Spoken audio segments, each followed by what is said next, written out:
caught between love and guilt, my forbidden obsession. Work had become a battlefield for me. Every day, I walked into the office, heart pounding, knowing he would be there, Michael. He wore that casual, effortless confidence that made the air feel electric. Even from across the room, I felt his gaze, always finding me. It was subtle at first, a lingering look during a meeting, a smile that seemed meant only for me.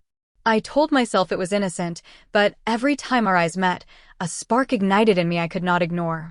During coffee breaks, he leaned against the counter, standing too close, letting his hand brush mine, accidentally. I felt a shiver run through me, and he smiled knowingly, as if he could see every thought racing through my mind. Sometimes he would whisper a joke, just low enough that I had to lean in to hear it, our faces so close I could feel his breath. My pulse would spike, and I had to leave the room, pretending to be busy with papers. In meetings, he had a way of catching my eye when I least expected it. A playful raise of an eyebrow, a slow, deliberate glance, moments that seemed meaningless to everyone else, but to me, they were everything. One day, during a team discussion, he suddenly complimented my presentation in front of everyone, his tone casual, but loaded with intent. I could feel the heat rising in my cheeks, and I knew he had done it on purpose. Then there were the small touches in passing, a hand on my shoulder to guide me to a document, a gentle brush of fingers as we reached for the same file. Each time, I felt a mix of exhilaration and guilt. I wanted to pull away, to remind myself that I was married, that I had children, but I couldn't. I wanted him. And he knew it. One afternoon, we were alone in the conference room, supposedly reviewing a report. He leaned over my shoulder, close enough that I could feel his presence on my skin. His voice dropped to a whisper, "You're impossible to resist." I froze, my heart hammering.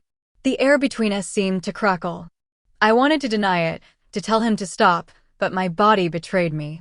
I felt drawn to him in a way that scared me. The teasing didn't stop. During lunch breaks, he would sit near me, casually touching my hand while reaching for his coffee, leaning in just enough for our knees to brush. When other colleagues passed by, he would wink or make a quiet comment only I could hear, igniting a storm of desire and shame inside me. Every glance, every subtle touch, every private joke became a trap I couldn't escape. Even casual group meetings were dangerous. He would comment on my ideas in a way that made me feel admired, important, and simultaneously guilty. I found myself staying late at the office, pretending to work, just to spend a few more moments in his presence. I knew it was wrong, but I couldn't stop myself. And when I finally did see him outside of work, in the quiet of the city streets after hours, the tension exploded. Our conversation started innocently, but the way he looked at me, the way he smiled, the way he reached out just to brush my hand, made every restraint crumble. I wanted him with a force that terrified me. Every cell in my body ached with it. I felt alive in a way I hadn't in years, but I also felt the crushing weight of guilt. Every day after, I would return home to my husband and children, trying to hide the longing burning inside me. Every glance, every brush, every teasing word from Michael replayed in my mind.